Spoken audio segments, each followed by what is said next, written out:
அனைவருக்கும் வணக்கம். உங்கள் அன்பு கவிஞர் நாதன் ரகுநாதன்.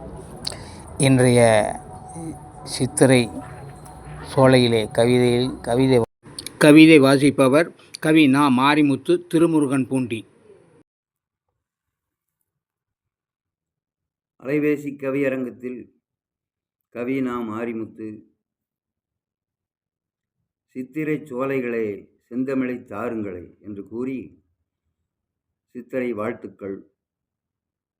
வந்தனம் செய்து உன்னை வரவேற்க நிற்கின்றோம், வந்தனம் செய்து உன்னை வரவேற்க நிற்கின்றோம். சந்தங்கள் கட்டி உனக்கு சதிராட்டம் போடுகின்றோம், சொந்தமே நீ எனக்கு என சூளுரைக்கின்றோம்.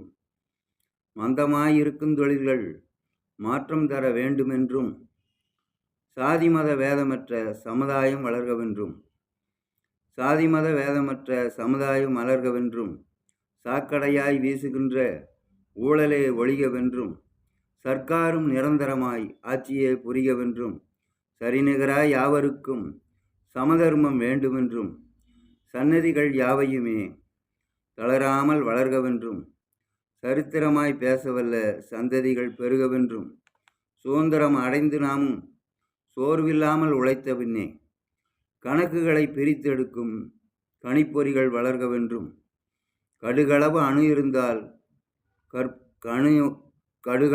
இருந்தால் கணிப்பொறிகளால் மரமாக்கும் கற்போர்கள் பெருகவென்றும், நிதிநிறை நாட்டிற்கே நிற்காமல் புரள்கவென்றும், நிரந்தரமாய் நம்மனதில் மனிதநேயம் வளர்கவென்றும், நதி அனைத்தும்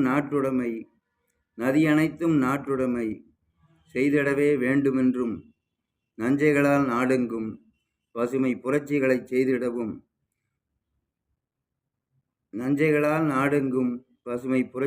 செய்திடவும், கூட்டுறவால் உலகெங்கும் உழவரை விற்றிடவும், இந்நிமிடம் உனை வணங்கி வாழ்த்திடுவேன் கவியாலே.